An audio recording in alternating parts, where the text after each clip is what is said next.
गोप बालक क्या है? वृंदावन के संत कहते हैं कि ये जो पेड़ है ना, ये जो पेड़ है यही गोप बालक है। 3 मित्र थे, 3 मित्र कलकत्ता के थे, बंगाल प्रदेश के। और वो क्या करते हैं, एक मित्र की मन में इच्छा हुई कि हम श्री वृंदावन जाते हैं, हम श्री वृंदावन धाम जाएंगे। तो जैसे ही कहा अभी तो तुम युवा हो और इस समय में घर वाले कहते हैं कि भाई इस समय में कोई वृंदावन जाते हैं, जब 60 साल के हो ना तब श्री धाम वृंदावन जाना। पहले तो लोगों की यही मानसिकता थी, लेकिन आज तो बहुत बदलाव आ चुका है। तो उनके घर वालों ने कहा कि भाई जब बड़े हो जाना तब जाना, अभी क्या वृंदावन जाओगे। लेकिन जो बालक था वो, उसके जो पिता थे वो थोड़े पैसों से भी संपन्न थे। तो उसने कहा कि मैं तो जाऊंगा ही जाऊंगा, मेरे मन में तो तीव्र उत्कंठा है और मुझे जाना ही है। तो कहा चले तो जाओगे, लेकिन वहां खाओगे क्या? वृंदावन चले तो जाओगे, लेकिन खाओगे क्या? खाने के लिए भी तो कुछ चाहिए। और इस मार्ग पे चलो तो बहुत सारी कठिनाइयां आती हैं, इतनी कठिनाइयां आती हैं हद से ज्यादा। लोगों को दिखता है कि महाराज जी बहुत मजे कर रहे हैं, लेकिन ऐसा नहीं है। आग का दरिया है और डूब के जाना है। जो दिखता है वो होता नहीं, और जो है वो किसी को पता नहीं, ऐसा है। तो बहुत कठिनाइयां हैं। तो कहा लेकिन मुझे तो जाना है। तो उसके पिता ने कहा कि चलो हम क्या करेंगे, तेरे लिए रोज 1 पाव चावल का इंतजाम कर देंगे। क्या कर देंगे? 1 पाव चावल तुझे रोज मिला करेगा, इतनी तो हम व्यवस्था कर सकते हैं, इससे ज्यादा हम नहीं कर सकते। तो जो मित्र था उसने अपने दूसरे मित्रों को बताया कि भाई मैं तो वृंदावन जाऊंगा। तो जैसे उनको बताया 2 मित्रों को, 2 मित्र कहते हैं मैं भी तेरे साथ चलूंगा।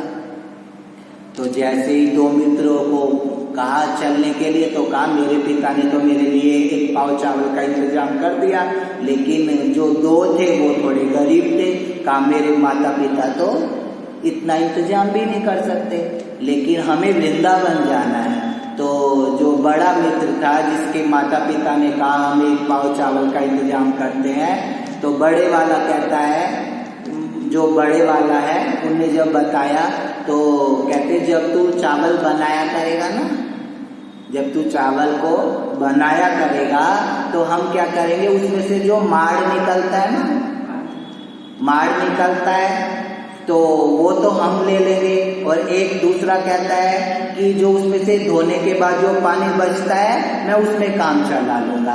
इस तरीके से हम तीनों उस 250 ग्राम चावल में ही अपना पालन पोषण करेंगे और ब्रजवास करेंगे। कहा अच्छा। तो वो तीनों कलकत्ता से श्रीधाम वृंदावन के लिए निकल पड़े। और जैसे ही निकले रास्ते में ही क्या हुआ, उन तीनों की मृत्यु हो जाती है। रास्ते में ही उन तीनों की मृत्यु हो जाती है। लेकिन पक्का घर से जब संकल्प करके निकल गए तो रास्ते में ही उनकी मृत्यु हो गई। और जब मृत्यु हो गई तो 2, 4, 5, 6 महीने बीत गए। और 5-6 महीने बीतने के बाद क्या होता है, घर वाले कहते हैं कि भाई बच्चे बहुत दिन से वृंदावन गए हैं, लेकिन अभी तक कोई खबर नहीं है, कोई उनके बारे में पता नहीं है कि वो कहाँ हैं, क्या खा रहे हैं, क्या पी रहे हैं, कैसे उनका जीवन चल रहा है। तो माँ बाप को बहुत परेशानी हुई। और तीनों के माँ बाप क्या करते हैं, बंगाल से अपने बच्चे को खोजने के लिए श्रीधाम वृंदावन आए। और श्रीधाम वृंदावन आए, लेकिन अब श्रीधाम वृंदावन में भी, वृंदावन तो बहुत बड़ा है, कहाँ अपने बच्चों को खोजे। तो ऐसे ही वो जब बिहारी जी के दर्शन करने गए, और जब बिहारी जी के दर्शन करने गए तो बिहारी जी के गोसाइयों से पूछते हैं यहाँ कोई ऐसा महापुरुष है जो बता सके कि भाई हमारे बच्चे कहाँ पे है, जो तत्वदर्शी हो, हम उनके नाम बताएं और वो कुछ अपनी दिव्य दृष्टि से देखें तो बता सके कि हमारे बच्चे कहाँ हैं। तो कहा हाँ एक है, आप उनके पास जाओ। कहा अच्छा। तो कहते हैं कोई संत थे, बड़ी सूरमा करके कुंज है, उनके महात्मा थे, तो कहा आप उनके पास जाओ, वो बता सकते हैं आपके तीनों बच्चे कहाँ हैं। तो तीनों बच्चों के माँ बाप जो हैं वो उन महात्मा जी के पास जाते हैं और महात्मा जी से प्रार्थना करते हैं, ऐसे ऐसे हमारे 3 बच्चे थे, वो कलकत्ता से आ रहे थे और ऐसे हमने उनको बताया था कि 1 पाव चावल से ही अपना पालन पोषण करना। तो पूरी बात उन्होंने जो परिवार के लोग थे महात्मा जी को बताई, और जैसे ही महात्मा जी को बताई, महात्मा जी ने सीधी एक बात कह दी कि वो तो वृंदावन पहुंचे ही नहीं, वो तो श्रीधाम वृंदावन पहुंचे ही नहीं। क्या हुआ, रास्ते में ही उनकी मौत हो गई। कहा है फिर अब कहा है हमारे बच्चे, तो कहा बच्चे तो शरीर तो नहीं है, लेकिन उनके मन का जो संकल्प था ना, उस संकल्प ने क्या किया, उनको श्रीधाम वृंदावन के 3 पेड़ बना दिया। क्या किया, वृंदावन में 3 पेड़ बने हैं और यमुना किनारे खड़े हुए हैं, और जाके आप उन तीनों के पास जाओ और जाके देख लो, यमुना किनारे जो पेड़ है वो 3 पेड़ हैं, एक अशोक का है, एक बबूल का है और एक अशोक का, एक बबूल का और एक पीपल का। ऐसे 3 पेड़ उन्होंने बताए कि ये 3 पेड़ हैं, वही तुम्हारे बच्चे हैं। अब जैसे ही मन को बहलाना था माँ बाप को, तो दुखी थे क्योंकि बच्चे चले गए थे। अब जैसे ही यमुना किनारे गए, 3 पेड़ तो दिखाई दिए, लेकिन महापुरुष की बात में इतना उनको भरोसा नहीं था, इतना विश्वास नहीं था। फिर क्या हुआ कि 2-3 दिन वृंदावन में ही उन्होंने वास किया, और वास करने के बाद जो उनके बच्चे थे वो अब उनके माता पिता के सपनों में आए, और सपने में आके कहा कि जो महाराज श्री ने बताया है ना, उन्होंने सत्य बताया है, उन्होंने सत्य बताया, उन्होंने झूठ नहीं बोला। वो बहुत सिद्ध महापुरुष है, शुद्ध महापुरुष है, बुद्ध महापुरुष है, उनके ऊपर संशय ना करो।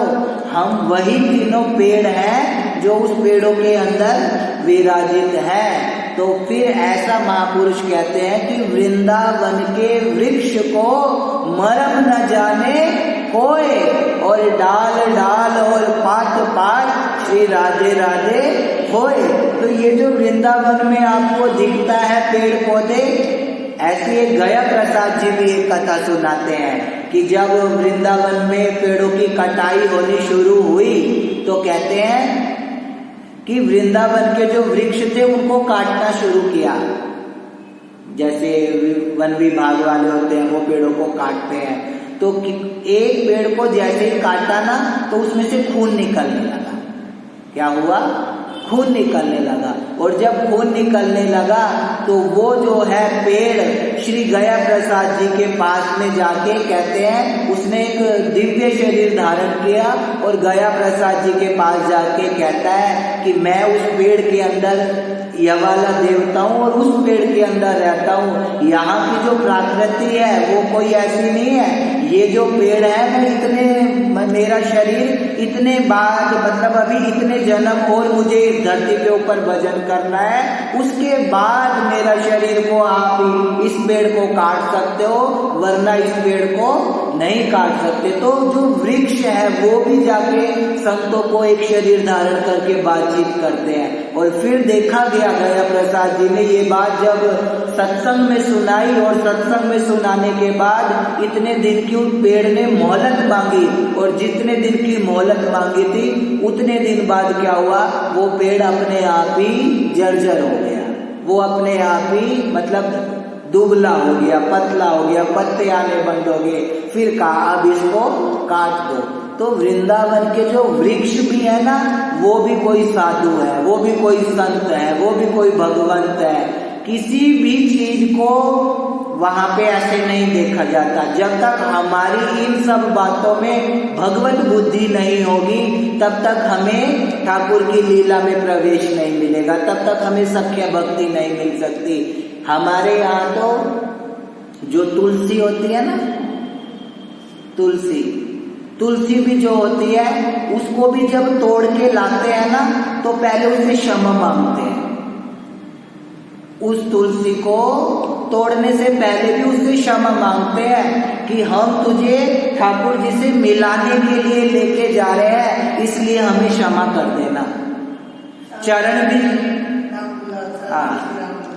तो जो तुलसी है वो भी जब तोड़ते हैं तो उससे भी पहले क्षमा मांगते हैं कि भाई हम तुझे ठाकुर से मिलाने के लिए ले जा रहे हैं, इसलिए हमें थोड़ा जरूरी है।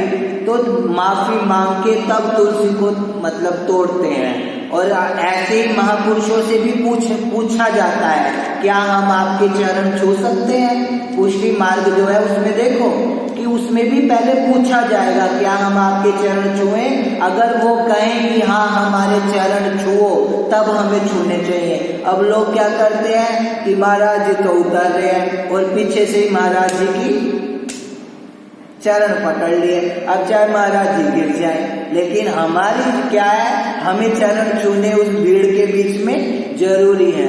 तो ऐसा नहीं होना चाहिए।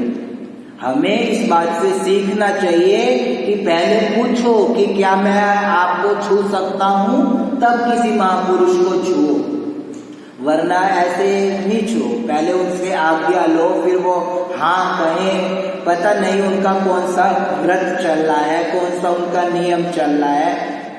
पूछने के बाद ही कोई ऐसा काम करो।